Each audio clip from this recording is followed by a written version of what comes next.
बार बार नाम लेकर पुकारने पर भी ऋषभ ने कोई जवाब नहीं दिया। चाय ठंडी हुई जा रही थी, इसलिए विवश होकर मैं ही ऊपर पहुंच गई, जहाँ रिया अपनी छत पर खड़ी उससे बतिया रही थी। उनके प्रेम भरे गुटरगू में मेरे शबर चाय पीनी है ने विघन डाल दिया। रिया वहां से टली नहीं, मुस्कुराकर बोली, नमस्ते आंटी जी। मैंने अभिवादन का जवाब दिया और पैर पटकती नीचे उतर आई। बेशर्म कहीं की माँ के सामने ही उसके बेटे से पिंगे प्रेम की पिंगे बढ़ा रही है। कोई लिहाज संकोच है ही नहीं। माँ कहाँ है मेरी चाय? नीचे आकर ऋषभ ने पूछा। देख ऋषभ, अब तू बच्चा नहीं है, एक जिम्मेदार बैंक ऑफिसर है। छत के उस कोने में खड़े तुम दोनों क्या खुसर खुसर करते रहते हो? बचपन में साथ खेलते थे, मैंने ध्यान नहीं दिया। बड़े हुए तो एक ही कॉलेज में थे, सो मैं चुप रही। लेकिन अब क्या बातें होती हैं? माँ, हमने बचपन से लेकर अब तक एक लंबा समय साथ ही बिताया है। अब तो हमें एक दूसरे से बात करने की आदत सी हो गई है। तुम व्यर्थ में ही चिंता करती रहती हो। हमारे बीच ऐसा कुछ भी तो नहीं है, हम सिर्फ बात ही तो करते हैं। बात बढ़ते समय नहीं लगता, मेरी भ्रुकुटी में बल पड़ रहे थे। अपने योग्य सुंदर बेटे की पड़ोस की साधारण सी रिया से नजदीकियां मुझसे बर्दाश्त नहीं हो रही थी। ऋषभ के कुछ भी तो नहीं है कहने पर भी मुझे विश्वास नहीं हुआ। रिया के बदले रुख पर मैं हैरान हैरान परेशान रहती थी। आजकल रिया आए दिन कभी पकोड़े की प्लेट तो कभी अचार की शीशी लिए हाजिर हो जाती थी। ऐसे ही एक दिन वो घर आ धमकी। उसे देख मैंने कहा, सूट तो बड़ा सुंदर है, इसे दिखाने आई थी या पकोड़े देने? कुछ भी समझिए आंटी जी। वैसे कैसे लग रही हूँ मैं? ठीक है, मुझे कहना पड़ा। उसे देखकर ही मैं शंकाग्रस्त हो जाती। बचपन में दिन रात साथ खेलते बच्चों को युवावस्था में अलग कर देना मुश्किल होता है। हम 3 बहनों की संतानों में ऋषभ इकलौता था। पति के खानदान में भी वो सबसे बड़ा और लाड प्यार से पाला था। उसकी शादी को लेकर हम सबने बड़े सपने संजोए थे, किंतु हमारे सारे अरमानों पर पानी फिर गया। जल्द ही ऋषभ ने रिया से विवाह की घोषणा करके हम सबको गहरा आघात दिया। हजारों कमाने वाले ऋषभ की अकेली विवाहित बहन रागिनी ने इसका पुरजोर विरोध किया। मैंने तो घर छोड़कर जाने तक की धमकी दे डाली, पर ऋषभ प्रभावहीन रहा। बोला, आप घर छोड़कर क्यों जाएंगी? मैं ही अलग हो जाऊंगा, बस रिया से शादी करवा दीजिए। करवा दूंगी, सारे निर्णय तो खुद ले चुका है, शादी भी कर ले। ठीक है, कोर्ट मैरिज कर लेता हूँ। मुझे तो आपके विरोध का कारण समझ नहीं आ रहा। हमारी जाति की है, पढ़ी लिखी है, धनी परिवार की है, और सबसे बड़ी बात मुझे पसंद है। मैंने जैसी बहू की कल्पना की थी वो वैसी नहीं है, सिर्फ चढ़ी नखरेली। पता नहीं क्या देखा तुमने उसमें। शादी तो मुझे करनी है, मुझे पसंद है। वो भैया, आपको मम्मी से ऐसे बात नहीं करनी चाहिए। तू चुप रह मम्मी की चमची। अभी तो 2 दिन में संदीप के पास चली जाएगी। तूने भी तो की थी अपनी पसंद से शादी, मैंने कोई विरोध किया था? रागनी चुप हो गई। उसने भी प्रेम विवाह किया था, लेकिन मैंने उसमें अपनी सहमति दी थी। मैं कुछ बोलती उससे पहले ऋषभ के पापा बोले, ऋषभ की शादी रिया के साथ ही होगी। जवान लड़का घर से चला जाए, यही चाहते हो तुम क्या लोग? ये सब मैं नहीं होने दूंगा। अब कोई एक शब्द नहीं बोलेगा, शादी की तैयारी करो। उसके बाद सबने चुप्पी साध ली। शादी बारात तक मैं बिल्कुल शांत रही। मुंह दिखाई में मैं 5 तोले का हार दिया, लेकिन ये देखकर मेरा मुंह उतर गया कि रिया के माता पिता ने दान दहेज काफी कम दिया था। हालांकि बरातियों का स्वागत बढ़िया था। रिया की व्यक्तित्व सभी चीजें अच्छी क्वालिटी की थी, पर हर पारंपरिक सास जैसे घर के अन्य सदस्यों व बर के लिए कीमती गिफ्ट व नगद की अपेक्षा करती है, मैं भी कुछ उसी तरह की अपेक्षाएं पाले बैठी थी। पर ऋषभ के पिता का सख्त निर्देश था कि मुंह खोलकर कोई मांग नहीं की जाएगी। बहरहाल रिया बहू बनकर हमारे घर आ गई। जब तक घर रिश्तेदारों से भरा था, मैंने उसे आराम करने दिया। वह आराम से 8 बजे सोकर उठती, चाय पीती, फिर नहा धोकर सज धज कर बैठ जाती। लोगों से चहक चहक कर बातें करती, क्योंकि मायका बगल में होने के कारण उसे माता पिता से दूर होने का एहसास ही नहीं हुआ।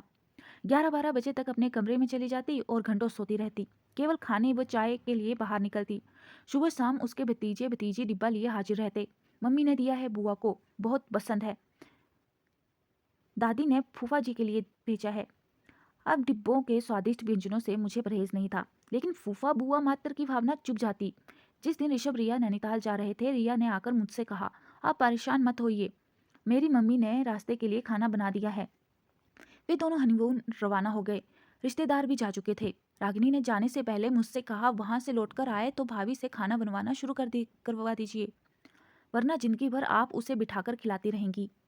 हाँ और क्या, उसे तो करना ही है, मैंने कह तो दिया, लेकिन मन ही मन असमंजस में भी थी। कुछ दिनों बाद ऋषभ रिया लौटकर आए। काफी गिफ्ट मेवे मिठाइयाँ लेकर आए थे। रिया शाम को ही मायके जाकर काफी कुछ दे आई। अब तुम दोनों आराम करो, ऋषभ कल तुम्हें बैंक जाना है, रिया कल का नाश्ता तुम्हें बनाना है, इंतजाम मैं कर दूंगी, मैंने कहा। रिया ने सिर तो हिला दिया लेकिन आशंकित थी।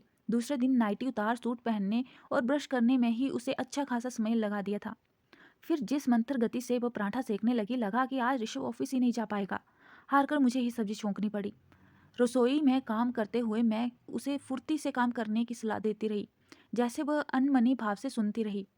अगले दिन उसे फ्राइड राइस और पनीर बनाना था। सारी तैयारियां करके मैंने उसे आवाज़ दी तो पाया कि वह घर में ही कहीं नहीं है। अचानक सीढ़ियों पर उसके बदचाव ने मुझे सतर्क कर दिया। वह हाथ में एक बड़ा डिब्बा लिए उतर रही थी। मम्मी जी, मेरी मम्मी ने आलू दम और पूरियां भेजी हैं। सुबह का नाश्ता हो जाएगा। तुम दोनों का तो हो जाएगा पर हमारा नहीं। कब तक कुछ सीखने की जगह डिब्बा लाती रहेगी? अब छोड़ ये सब। लेकिन रिया ने मेरी एक न सुनी। छत पर उसका मायके वालों से लेन देन चलता रहा। कभी कभी तो वह कचौरी हलवा पोहा का डिब्बा लिए अपने कमरे में चली जाती और खा पीकर छत से डिब्बा पुनः देने के अनुरोध से साथ लौटा दिया जाता। उसका पेट भरा रहता तो खाना बनाने में उसकी दिलचस्पी कम रहती। मुझे गुस्सा आता लेकिन कुछ कह न पाती। ऋषभ की सह जो मिल रही थी उसे नई नवेली अर्धांगिनी के 100 खून माफ होते हैं, लेकिन असली गलती रिया की माँ कर रही थी। सो एक दिन बिना पूर्व सूचना के मैं उनके घर पहुंच गई। मेरी गंभीर मुख मुद्रा से वे तनिक विचलित दिखी, खूब अवागत हुई। उसी दौरान मैंने कहा, आपने रिया को काम काज नहीं सिखाया, कोई बात नहीं, लेकिन छतों से डिब्बे देना, लड़की को केवल मैं और मेरा पति का पाठ पढ़ाना, क्या ये उचित है? अरे बच्ची है, जो कुछ उसे पसंद है घर में बनता है तो दे देती हूँ। धीरे धीरे सब सीख जाएगी। धीरे धीरे उसमें अलगाव की प्रति आ जाएगी। वह आप पर निर्भर हो जाएगी और कभी अपने घर के प्रति समर्पित न होगी। आप बहुत आगे की सोच रही हैं। एक माँ की तरह सोचें तो आपको लगेगा कि कुछ भी गलत नहीं हो रहा। रिया की माँ अपनी बात पर अड़ी रही। मैंने गहरी सांस ली और जाने के लिए उठ खड़ी हुई। बाहर तक मुझे रिया की भाभी छोड़ने आई। उसने कहा, आप चिंता न करें, वह घर की छोटी है इसलिए दायित्व भाव नहीं है, लेकिन शादी के बाद यह भाव हर स्त्री में जरूरी है, वरना वह उस परिवार से जुड़ नहीं पाएगी। मैं उसे समझाऊंगी। मैं घर वापस आ गई। रिया ने इधर एक नई रट लगा रखी थी कि वह नौकरी करना चाहती है। घर से सहमति मिलने पर उसने एक स्कूल में नौकरी कर ली। अब वह भी ऋषभ के साथ टिफिन लेकर निकल जाती। दोपहर में बना बनाया मेरे द्वारा परोसा खाना खा कर सो जाती। शाम की चाय मैं ही बनाती। चाय पीकर वह खाने के लिए पूछती तो जरूर, पर बस रोटियां बनाकर चलती बनती। कभी कभी सब्जी चटनी या रायता आदि बनाती। इसके बाद सब मुझे ही समझाते, अरे जैसा बना है खा लो, सब पेट में ही तो जाएगा। तुम सोचती हो वह अभी से तुम्हारी तरह एक्सपर्ट हो जाए। पापा ठीक कहते हैं माँ, ऋषभ बोलता है। रिया उनकी कृतज्ञ रहती और मुझसे कुपित। रात में कहती, मैं रोटियां बना दूंगी, सलाद काट दूंगी, बाकी मेरे हाथ की बनी सब्जी तो आपको पसंद ही नहीं है। अब मैं घर में मुफ्त की नौकरानी थी। तीनों टाइम खाने की व्यवस्था, घर की सफाई, सजावट, महरी के पीछे पीछे घूमना। मैं चाह कर भी उससे कुछ न कह पाती। वह हमेशा मुझसे एक निश्चित दूरी बनाकर रखती। घर के एक और औरत के आ जाने से मेरी अपेक्षा बनी रहती कि रिया मेरी कुछ मदद करे। इसके लिए विरोध रूप कभी सिर दर्द तो कभी कमर दर्द का बहाना बनाकर पड़ी रही कि रिया कुछ करे, लेकिन इसका विपरीत प्रभाव पड़ा। उसके घर से सुबह शाम टिफिन आने लगे। वह टिफिन लेकर स्कूल जाती, वहां से लौटकर सीधे मायके जाती, खा पीकर लौट आती। कभी कभी स्कूल में काम ज़्यादा होने पर मायके ही रुक जाती। अब घर में एक अलग ही सुख बुकाहट शुरू हो गई थी कि रिया ऋषभ के साथ अलग रहने की योजना बनाने लगी थी, कहीं और, जहाँ से ऋषभ का बैंक पास पड़ता है। मैं ये सब बातें सुनकर सन्न रह गई। ऋषभ से पूछा तो उसने इसे हल्के में लिया। मम्मी, मैं रिया की योजना अनुसार तो नहीं चलूंगा। हाँ, उसके पापा का फ्लैट है तो 2-4 दिन जाकर रह सकते हैं। ऋषभ से बात करके कुछ तसल्ली हुई। छत पर कपड़े सुखाते रिया की भाभी से बात हुई। वह चुपचाप ननद की योजनाओं को सुनती रही। लगा जैसे किसी अलग ही सोच में गुम है। रिया की मेरे प्रति बेरुखी से मैं आहत थी। मैं भी आदर्श सास बनने में असमर्थ थी, सो उससे कुछ कहना भी मैंने छोड़ दिया। लेकिन इधर कुछ दिनों से मुझे रिया खोई खोई सी लगती। उसका चहकना, उछलना, कूदना, उधम मचाना सब बंद हो गया था। उस सोचती रहती। उसने छत के चक्कर लगाना और टिफिन लाने का क्रम भी रोक दिया था। सुबह उठकर चाय खाना सबके लिए बनाती, अपना टिफिन लेकर मुंह लटकाए चली जाती। लौटने पर मायके न जाकर सीधे घर आती। दोपहर का दाल चावल बनाने में मदद करती, परोसती बटोरती, शाम को जल्दी सोकर उठ जाती। घर व्यवस्थित करती। मैं चाय बनाती हूँ तो उदास चेहरा लिए बगल में खड़ी रहती। चाय पीकर स्कूल का काम करती, रात का खाना बनाने जाती तो तुरंत किचन में पहुंच जाती।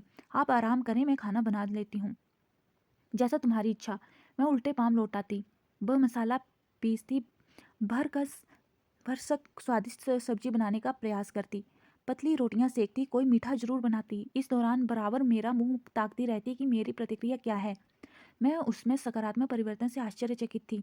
कहती, रिया आज की सब्जी अच्छी बनी है, तो वह खुश हो जाती। थैंक यू मम्मी जी। मेरी उत्सुकता बढ़ गई। एक दिन मैंने रिया के स्कूल जाने पर ऋषभ को पकड़ा। मामला क्या है ऋषभ? जिस लड़की को मैं समझा समझा कर थक गई, उसमें अचानक इतना परिवर्तन कैसे आ गया? माँ, उसकी कुछ फैमिली प्रॉब्लम्स हैं। अच्छा, अब तू सीधे शब्दों में बता, बातें घुमा फिरा कर कहना छोड़।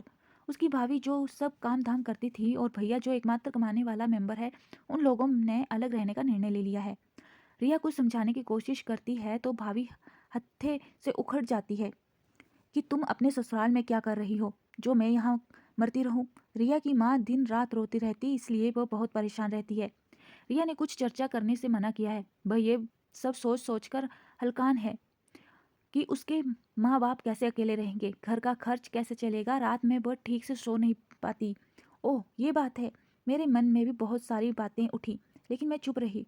रिया का घर के कामों में मन न लगना, अकेले रहने की बात करना, फिर अचानक एक सुखद परिवर्तन। लेकिन ये परिवर्तन भी उसकी भाभी की अलगाववादी नीतियों के कारण हुआ, जो ठीक नहीं था। रिया ने जो कुछ यहाँ किया, वही सब कुछ जब उसकी भाभी ने किया तो वो परेशान हो गई। मैंने चुप्पी साध ली थी। रिया समय मेरे नज़दीक आने की कोशिश करने लगी। स्कूल और घर दोनों संभालने वाली बहू के प्रति मेरे मन में सहानुभूति उमड़ पड़ी। मैं उससे बोलने बतियाने लगी, वही सारी बातें जब उसने मुझे बताई तो मैंने उसे समझाया कि ये सब कुछ कुछ दिनों की मुश्किलें हैं। कटुता कम होने पर सब ठीक हो जाएगा। नहीं मम्मी जी, भाभी मेरे बूढ़े माँ बाप को छोड़कर जाने की बात कहने लगी है। भैया की सैलरी से ही तो घर चलता है। भाभी मुझे अपने दोनों बच्चों बंटी नेहा जैसा मानती थी, इसलिए तो मैं भी मायके से जुड़ी थी। अब न जाने क्यों उनमें इतना परिवर्तन आ गया। मुझे भी आप सबसे न निभा पाने का ताना देती रहती। मैंने उसे दिलासा देने के लिए कंधे पर हाथ रखा तो वह मुझसे लिपट गई। मेरा मन भीग गया। लगा रागनी मेरे गले लगकर खड़ी है। मम्मी जी, मैंने भी इस तरह इस घर और आप सबके प्रति अपने कर्तव्यों का निर्वाह नहीं किया। ये नहीं सोच पाई कि मैं जो कुछ अपनी भाभी से अपेक्षा कर रही हूँ, वैसे ही आशा आप सब भी मुझसे करते होंगे। जीवन का केवल एक पक्ष देखा था मैंने, लेकिन अब मैं सब कुछ समझने लगी हूँ। मैंने उसे सांत्वना दिया, आगे संक्षेप में ये भी कि अब मैं पति पुत्र बहू के साथ सानंद जीवन यापन कर रही थी। एक आध महीने बात सुना कि रिया के मायके में भी सब कुछ ठीक हो गया है। रिया की भाभी ने अलग होने की रट छोड़ दी है और सास के साथ मेल मिलाप पूर्व रहने लगी। उसका बार बार रूप बदलना मुझे आश्चर्यजनक लगा। लेकिन एक दिन छत पर सूखे कपड़े समेटते बगल ही छत पर रिया की भाभी खड़ी थी। उसने पूछा, आंटी जी घर में सब ठीक है ना? हाँ, अच्छा चल रहा है। तुम बताओ, तुम्हारे परिवार में सब सुख कुशल मंगल है ना? यहाँ तो हमेशा ही कुशल मंगल था, लेकिन मैंने तो सुना था कि उसने होठों पर उंगली रखकर चुप रहने का इशारा करते हुए पास बुलाया और बोली, हमारे परिवार में कुछ भी गड़बड़ नहीं थी। वह तो मैंने और मेरी सास ने मिलकर गृह कलेश का नाटक किया था, ताकि रिया को अपने दायित्वों का एहसास हो। मेरी आंखें बड़ी बड़ी हो गई। समय को संभालकर मैंने दबे स्वर में कहा, बेटी मैं किस प्रकार तुम्हें धन्यवाद दूँ, समझ में नहीं आ रहा। तुमने मेरे घर की खुशी के लिए समय को बुरी साबित करने का प्रयास किया। कोई बात नहीं आंटी, मेरे सास ससुर तो सब जानते हैं। अभी रिया को कुछ नहीं पता चलना चाहिए, बाद में जानने पर कुछ न होगा। तुम ठीक कह रही हो, मैं उसे कानों कान खबर नहीं होने दूंगी। और हम दोनों नीचे उतर गए। मैं कृतज्ञ थी। जिंदगी की गाड़ी हंसी खुशी गम मुसीबत लिए चलती रहती है, उसमें ठहराव नहीं आता, किंतु संतोष व कृतज्ञता के भाव तब उत्पन्न होते हैं जब कोई शख्स निस्वार्थ भाव से दूसरों की मुश्किलें सहन करता है और गाड़ी पटरियों पर सरपट तोड़ने